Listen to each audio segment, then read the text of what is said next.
Welcome to Daily Action Picks. I'm Anthony Dabbundo, and I have two college basketball best bets for today's jam-packed Tuesday slate. One favorite and one underdog. Let's get started at 9 p.m. as Providence goes on the road to take on St. John's, and the Red Storm are 3-point favorites. Providence had yet another close win on the final possession.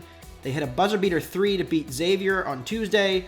Then they beat Marquette on Sunday by one possession after the Golden Eagles missed a chance to tie the game and force overtime.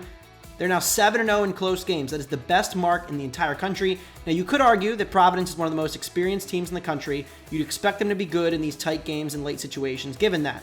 But no team can be as good as 7-0 and consistently sustain that level of performance in late game situations. They're definitely due for some regression there. They're number 1 in the KenPom luck rating. They're number 2 in the Bart Torvik luck rating, and it doesn't end there. When you look at the shot quality produced by this Providence team and the shot quality allowed, their expected record is just 11-8. Yet the Friars sit at 17-2 heading into Tuesday night's game.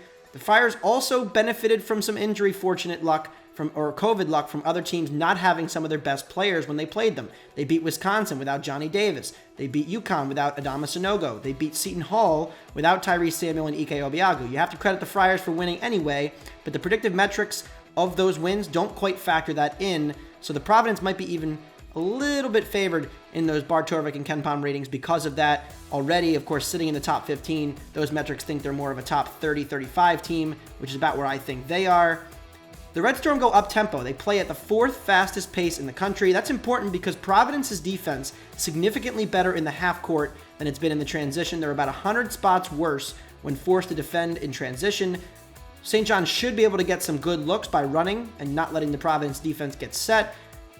St. John's defense, a little undersized on the glass, definitely a concern there, but they take away post-ups and mid-range looks pretty well, and they have a ton of positive defensive shooting regression coming. Somehow, St. John's has allowed 39.2% from 3 against other teams in conference play this season. That is ridiculously unsustainable.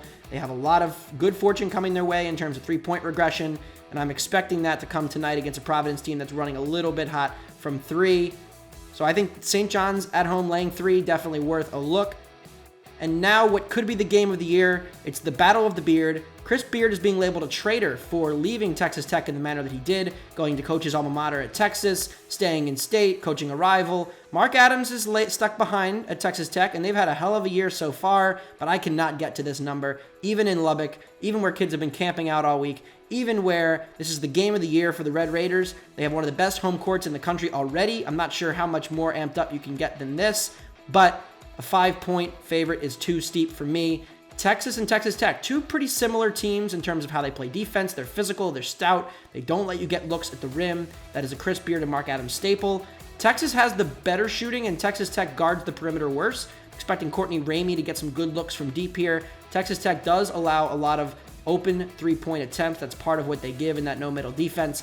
Texas has some concerns with turnovers, but they have been better recently with their spacing on offense and their overall offensive showings. I'm expecting them to get good looks, keep this game competitive, get it down to a possession or two in the final minute. And I think this really has all the makings of a toss-up, instant classic game in a hostile environment in Lubbock.